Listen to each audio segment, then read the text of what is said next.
नमस्ते विद्यार्थी मित्रों, कक्षा 12वीं में हिंदी में आज हम पढ़ेंगे बाजार दर्शन।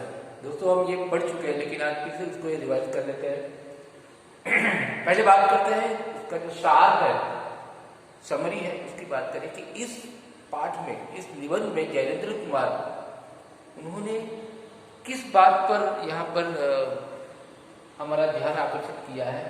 तो बाजार दर्शन एक निबंध है जिसमें कुछ मुद्दों को मैंने निकाला है कि इस मुद्दों के आधार पर आज हम समझेंगे। पहले इसका सार जो है वो देख लेते हैं कि इस पाठ में आखिर लेखक क्या कहना चाहते हैं। तो बाजार दर्शन जयेंद्र जी का एक महत्वपूर्ण निबंध है। कई दशक पहले लिखा गया जयेंद्र का लेख आज भी समसामयिक है। कई दशक, कितने साल पहले ये लिखा गया निबंध, लेकिन फिर भी आज हमारे लिए भी वो उपयोगी है। कहीं दार्शनिक अंदाज में तो कहीं किस्सा की तरह अपने परिचितों मित्रों से जुड़े अनुभव सुनाते हुए यह स्पष्ट करते हैं कि बाजार की जादुई ताकत कैसे हमें अपना गुलाम बना लेती है। जयेंद्र कुमार का ये अंदाज है, कई बार कोई दार्शनिक फिलोसोफर की तरह या कई बार अपने मित्रों, अपने परिचितों के साथ बात करते हुए इस तरह से अपने पाठ में, अपनी रचनाओं में वो हमें अलग अलग बातें बताते हैं। तो इस पाठ में अपने मित्रों से जुड़े अनुभवों को जोड़ करके वो ये बताते हैं बाजार की बात, कि बाजार की जादू ताकत जो होती है, मैजिक, वो हमें क्या करती है, अपना गुलाम बना लेती है। वो बात का जिक्र इस निबंध में किया है। अगर हम अपनी आवश्यकताओं को ठीक ठीक समझकर बाजार का उपयोग करें तो इसका लाभ उठा सकते हैं, लेकिन अगर हम जरूरत को तय कर पाने की जगह उसकी चमक दमक में फंस गए तो क्या होगा? चमक दमक में फंस गए तो फिर हमें बचाने वाला कोई नहीं है। क्या होगा?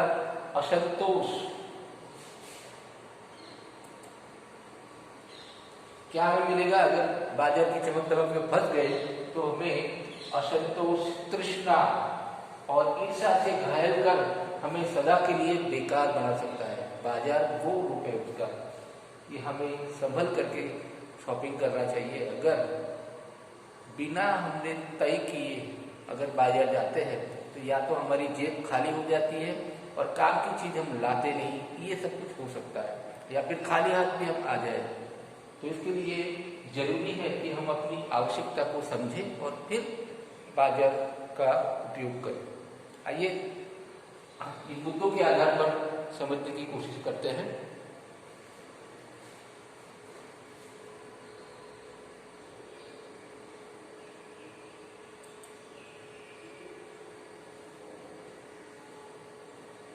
पहला मुद्दा कि स्त्री द्वारा माया जोड़ना है। दोस्तों कहा जाता है कि शॉपिंग वगैरह करना है तो वो औरतों का ही काम होता है, और वो स्त्री चाहती है कि ज़्यादा से ज़्यादा चीज़ें बटोरी जाए सुख सुविधा के लिए। तो यहाँ शुरुआत के पाठ के शुरुआत में ही क्या होता है, लेखक के मित्र बाजार गए और बाजार से लौटने पर हाथ में बहुत से बंडल थे। लेखक ने पूछा यह क्या है? तो मित्र ने इतना सामान खरीदने का दोष अपनी पत्नी पर डाल दिया। ये जो है ना, ऐसा करके अपनी पत्नी पर सब इल्जाम लगा दिया कि इसकी वजह से इतना सारा सामान लाए।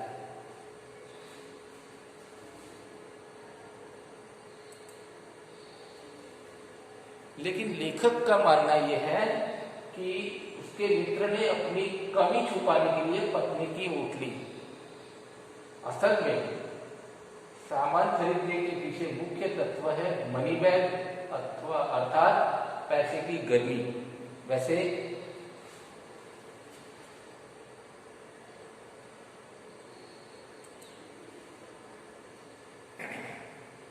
लेखक ने कहा इतना सामान, तो मित्र ने सामने मनी बैग फैला दिया। मित्र ने कहा यह देखिए सब उड़ गया, अब तो रेल टिकट के लिए भी बचाओ। अब तो पता नहीं रेलवे टिकट के लिए पैसे भी बचे हो या नहीं, क्योंकि बीवी जो है यानी पत्नी यानी स्त्री जो है वो माया जोड़ने का काम करती है। इस शुरुआत में लेखक ने ये बताया है।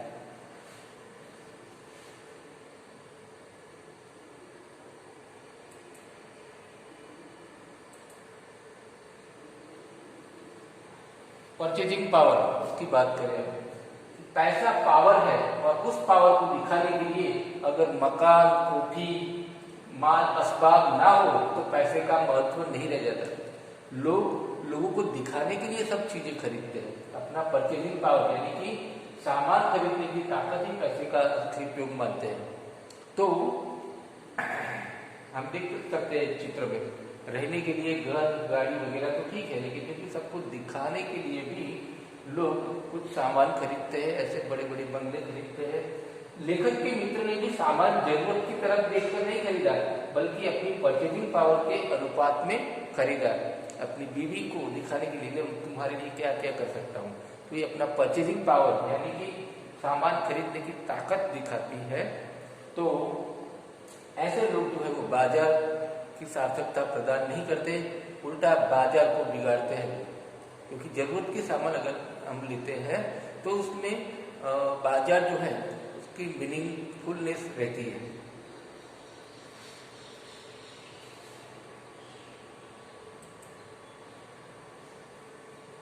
बाजार की बात करते हैं, अगला मुद्दा बाजार। लेखक कहते हैं कि इस सिलसिले में एक और महत्व का तत्व है। परचेजिंग पावर तो है, लेकिन इसके साथ महत्व का तत्व ये है, वह है बाजार। क्योंकि बाजार ग्राहकों को आमंत्रित करता है और जैसे कहता हो, आओ मुझे लूटो और लूटो, सब भूल जाओ, मुझे देखो, मेरा रूप और किसके लिए है, मैं तुम्हारे लिए हूँ। नहीं कुछ चाहते तो भी देखने में क्या हर्ज है, अति आओ भी। इस तरह से मॉल बताया है कि बाजार के यही तो काम है। वो क्या करता है, चुपचाप आमंत्रण देता है कि आओ मुझे खरीदो, एक बार देखो तो सही, देखने में क्या होता है। ऐसा करके ये बाजार जो है हमको आमंत्रित करता है, अट्रैक्ट करता है।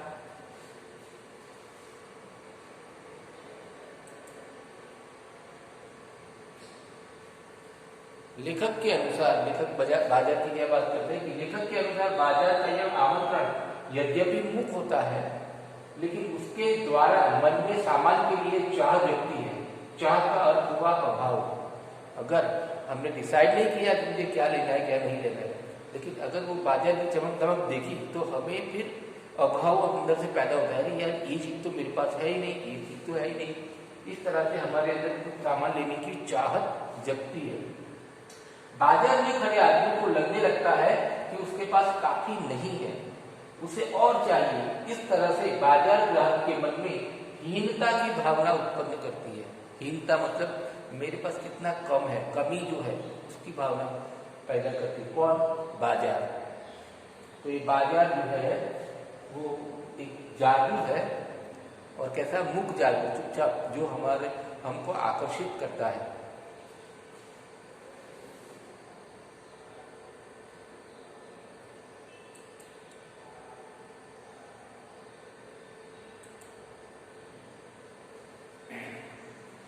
जैनेन्द्र जी एक और मित्र की बात बताते हैं। उनका मित्र दोपहर से पहले बाजार गया और शाम को वापस लौटा तो आया खाली हाथ। लेखक ने जब उससे पूछा कि इतनी देर कहाँ रहे, तो वह बोला बाजार देखते रहे।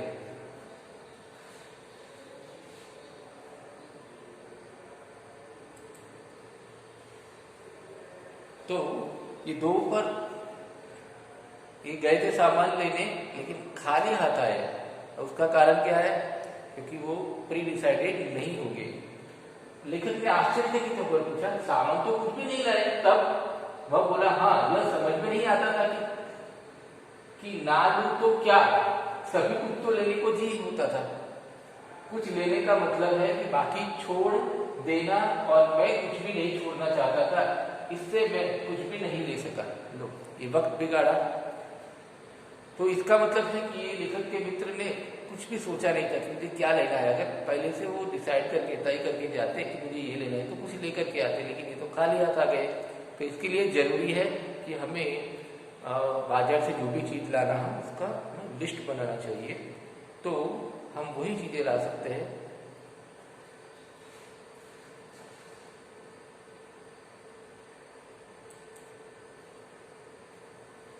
इस उदाहरण के माध्यम से जैनेन्द्र जी यही कहते हैं कि अगर मन में क्या सामान लेना है यह निश्चय नहीं है, तो सब लेने की इच्छा तुम्हें घेर लेगी, जिसका परिणाम केवल दुख ही होगा।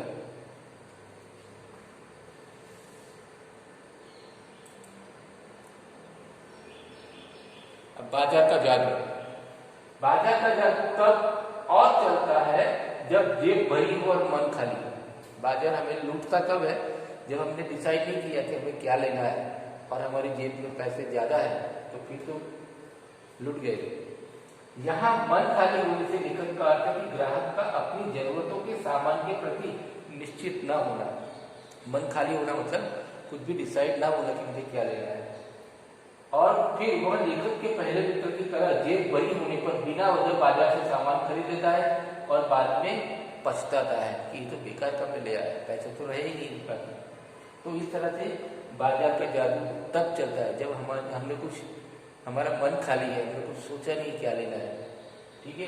तो बाजार का जादू ऐसे लोगों पर असर करता है जिसने डिसाइड नहीं किया लेकिन जेब उसकी भरी है।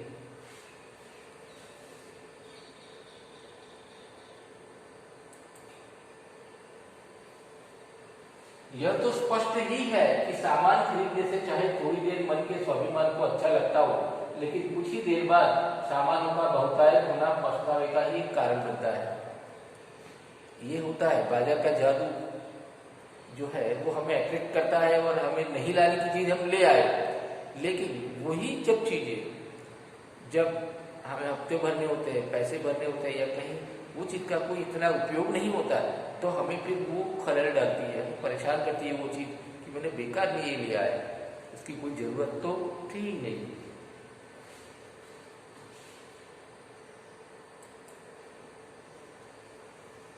लेखक केवल बाजार के जादू के बारे में ही सावधान नहीं करते, बल्कि इस जादू से कैसे बचा जाए इस पर भी विचार व्यक्त करते हैं।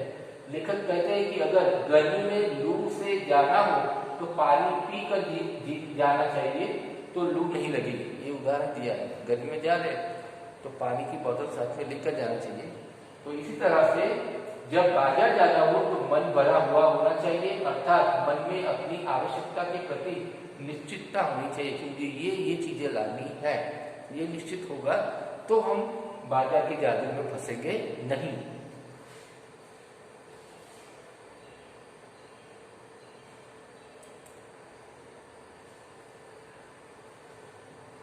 अब यहाँ सावधानी की बात करते हैं। लेखक एक बात और स्पष्ट करते हैं कि जब मन खाली होने का अर्थ मन को बंद करने से नहीं है। मन खाली होना अर्थात हमें जो कोई चीज लेने की चाहत ना होना ऐसा नहीं है। क्या है? अगर सभी इच्छाओं का निरोध कर लो तो वह जड़ता अर्थात मूर्खता है। जैसे अगर अपनी आंख फोड़ डाले तो क्या हमें अपने सपने देखने बंद हो जाएंगे? यह तो हट है। इस तरह से तो हमें मन व्यापक की जगह संकी और विराट की जगह शुद्ध होता है। अतः उपाय यह है कि हमें मन की भी सुनना चाहिए, लेकिन मनमानी की चूक न हो।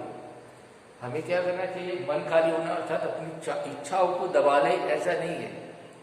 यहाँ मनमानी करने की बात नहीं है। यहाँ बात यह है कि अपनी आवश्यकता के अनुसार हम खरीदारी करें। मन खाली होना अर्थात यहाँ अपनी इच्छाओं को दबाना वो नहीं है, दुखी होना वो नहीं है। जरूरत के हिसाब से हम सामान लाए।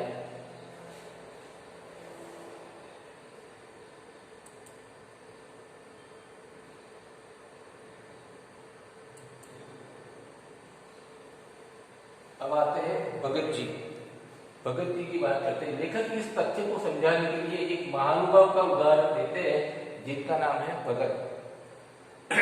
भगत जी यद्यपि पढ़े लिखे नहीं है, लेकिन उनका जीवन उन पढ़े लिखे लोगों के लिए उदाहरण है जो बाजार के जादू में फंसकर अनावश्यक सामान खरीदते हैं और बाजार को निरर्थक करते हैं। चाहे अनपढ़ है, ज्यादा पढ़े लिखे नहीं है भगत जी, लेकिन फिर भी उनकी लाइफस्टाइल, उनका थिंकिंग, उनकी सोच वो क्या है? एक उदाहरण, एक मिसाल के बराबर है पढ़े लिखे लोगों के लिए कि सामान्य जो सामान खरीदना है तो वो आवश्यक सामान ही खरीदते हैं, बाकी कुछ भी नहीं खरीदते। तो ये हमारे लिए एक मिसाल है।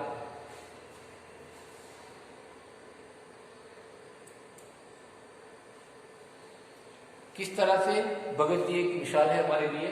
तो भगत जी चूरन बेचते हैं, लेकिन किसी एक दिन भी चूरन से उन्होंने 6 आने से ज्यादा नहीं कमाए, 6 आने ही कमाने हैं, बहुत पहले की बात है। उनका चूरन हाथों हाथ बिक जाता है, पर वह ना तो उसे थोक में देते हैं ना व्यापारियों को बेचते हैं। उन्हें जितना चूरन बेचना है उतना ही बेचते हैं, न ज्यादा लाते हैं न बड़े व्यापारियों को देते हैं, न थोक में होलसेल में देते हैं। उनको ज्यादा कमाने की लालच ही नहीं है।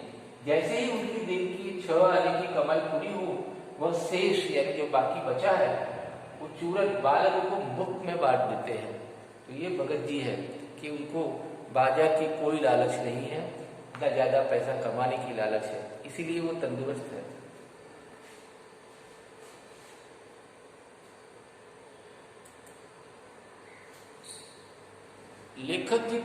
लेखक कहते हैं कि भगत जी पर बाजार का जादू वार नहीं कर पाता, माल पीछा रहता है लेकिन उनका मन अड़िग रहता है।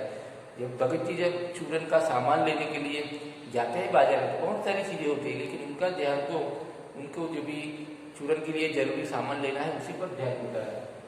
उनके मन में पैसे पर दया नहीं समाती, उनके आगे तो पैसे की व्यर्थ शक्ति भी नहीं चलती, वो अट्रैक्शन पैसे का वो सब कुछ नहीं चलता उनके आगे।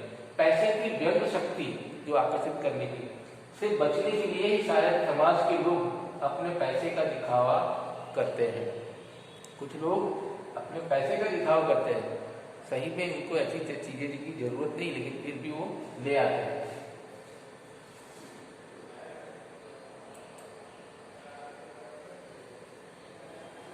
जैसा कि पहले लेखक ने कहा कि जब मन खाली हो और जेब भी खाली है तो लोग उस बाजार को देखकर हीनता की भावना से भर आते हैं। जब जेब भी खाली है और डिसाइड भी नहीं किया क्या लेना है तो क्या करते हैं, वो सब चीजें देख करके अपने आप को छोटा महसूस करता है कि ये क्या, मेरे पास कुछ भी नहीं है ये सब। लेकिन भगत जी तो उस बाजार से रोज गुजरते हैं, लेकिन उनके मन में कहीं कोई ईर्ष्या का भाव नहीं होता और ऐसा लगता है मानो बाजार के समूचे माल के प्रति आशीर्वाद दे रहे हो। ठीक है, तो भगत जी ऐसा लगता है जैसे सबको आशीर्वाद दे रहे हैं, तुम खुश रहो अपनी जगह पर, मुझे जरूरत नहीं है तुम्हारी। तो इस तरह से इस उदाहरण भगत जी के उदाहरण के जरिए यह बताया कि सही में भगत जी जैसे लोग जो है वो बाजार को सार्थकता प्रदान करते हैं। बाजार एक जादू है, लेकिन वो किन लोगों को लूटता है, जिनका मन खाली है, जिन्होंने कोई डिसाइड नहीं किया कि मुझे क्या लेना है और जेब भरी है, ऐसे लोगों को लूटता है। तो वो लोग बाजार को सार्थकता प्रदान नहीं करते। तो बाजार अपने आप में एक जरूरत की चीज है कि आपको जो चीज चाहिए, जरूरत है तो वो लो आप। अगर बगैर जरूरत के आप ले हुए तो वो सही में बाजार की मीनिंगफुलनेस नहीं है, ये बेवकूफी होती है। तो यहाँ भगत जी जैसे लोग जो है वही बाजार को सार्थकता प्रदान करते हैं। तो इस चैप्टर में इतने मुद्दे ही जरूरी है, काम के हैं। पहले ये कि बाजार का जादू किन लोगों पर असर करता है और बाजार का जादू उतरने पर क्या होता है, और भगत जी जैसे लोग बाजार को सार्थकता प्रदान करते हैं। तो आपसे निवेदन है आप इस चैप्टर को पढ़िए, सवाल जवाब हम देखेंगे नेक्स्ट वीडियो में। अगर कोई चैप्टर में कुछ समझ में ना आए तो आप हमें सूचित कर सकते हैं। धन्यवाद।